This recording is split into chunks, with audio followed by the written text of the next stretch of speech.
কবি প্ৰণৱ কুমাৰ বৰ্মনক এটা বঁটাৰে প্ৰয়াস পাঠশালাই সন্মানিত কৰিব খুজিছে। বঁটাটো হ'ল কবি সুৰভি বঁটা আৰু এই বঁটা প্ৰয়াসৰ হকে প্ৰদান কৰিব পাঠশালা বজাৰ কমিটিৰ সন্মানীয় সভাপতি গিৰীশ পাটগিৰিদেৱে। বঁটা এখন গামোচা,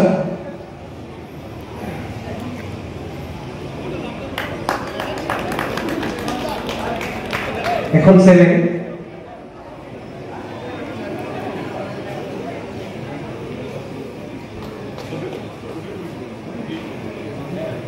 হিমাংশু মই জাপি দিবলৈ অনুৰোধ জনাইছোঁ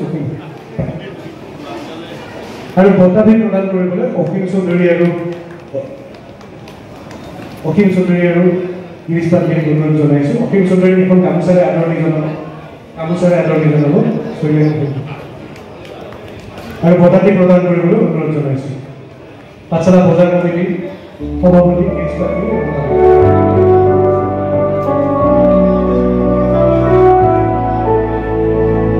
জন্মলগ্নৰ শুভাৰম্ভণি উপলক্ষে প্ৰয়াস বজালীৰ উদ্যোগত গীত, নৃত্য, নাট আৰু কবিতাৰ এসন্ধ্যা।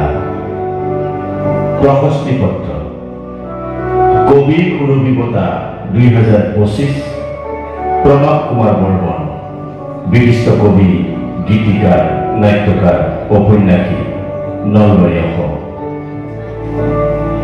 হে শব্দৰ যাদুকৰ, নমস্কাৰ গ্ৰহণ কৰিব।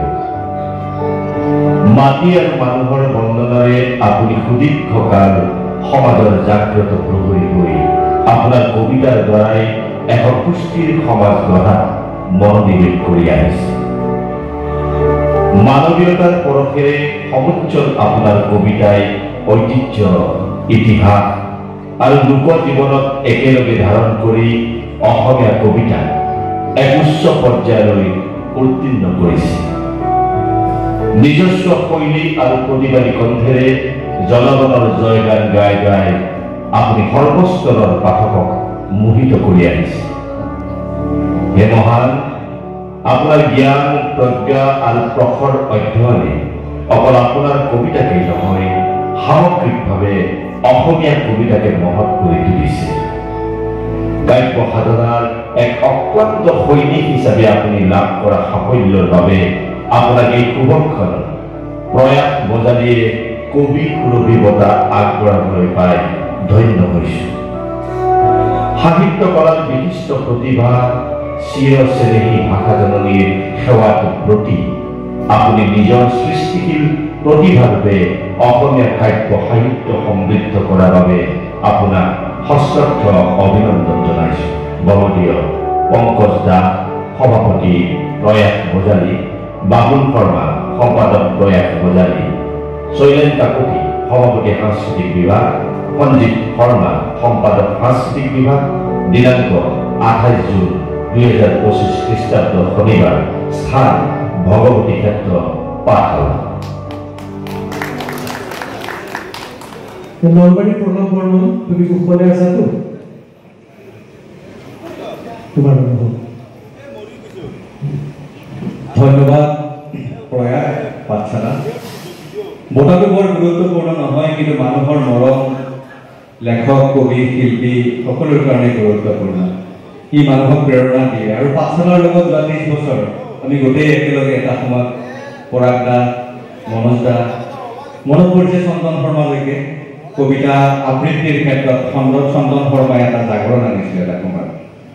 গতিকে সেই প্ৰিয় ঠাই নাট্যনগৰী পাঠশালাৰ লগত কবিতাৰ জৰিয়তে যি দীৰ্ঘকালৰ সম্পৰ্ক, তাৰ বাবে দিয়াহে অকণমান যি চেনেহ, বিয়া ভৰা চেনেহ, মৰম, এইখিনিয়ে নিশ্চিতভাৱে পৰৱৰ্তী জীৱনত সৃষ্টিৰ বাবে সদায় অনুপ্ৰেৰণা যোগাই যাব।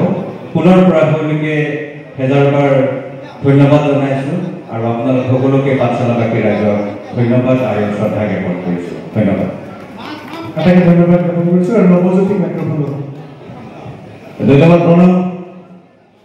আমি আচলতে বন্ধুৰ দৰে বৰ ধুনীয়া কবিতা বহুত লিখিছে, তাৰ মাজতে নকন্দাই বহুত কবিতাই আবৃত্তি কৰিছে প্ৰণৱৰ। আশীৰ দশকৰ মাজেৰে খোজকাঢ়ি অহা প্ৰতিজন মানুহক সোধা বেদভ্ৰাগতৰ সংজ্ঞা, আইসকলক সোধা তেওঁলোকক কিমান বাৰ উলংঘ কৰা হৈছিল। চোলাৰ জেপত যেতিয়া লৈ ফুৰো হৃদয়ৰ মৰতি খাম বন্ধুসকলে জোকাই কিয় লৈ ফুৰা ৰেচনৰ কাৰ্ড বৰ ধুনীয়া প্ৰেমৰ কবিতা প্ৰণৱৰ হাতেৰে বৰ ধুনীয়াকৈ আমি পাইছোঁ আমি শুনিবলৈ পাইছোঁ আমি সকলোৱে শিকিছোঁ আৰু আটাইতকৈ ডাঙৰ কথা যে প্ৰণৱ আমাৰ মাজত উপস্থিত হৈ এগৰাকী জনপ্ৰিয় কবি হিচাপে আমাৰ মাজত উপস্থিত থাকে আমাক যিখিনি উৎসাহ যোগালে প্ৰয়াসক তাৰ বাবে প্ৰণৱক ধন্যবাদ জ্ঞাপন কৰিছোঁ আৰু প্ৰণৱৰ ধুনীয়াকৈ এই যাত্ৰা অব্যাহত থাকক তাৰে কামনা কৰিছোঁ।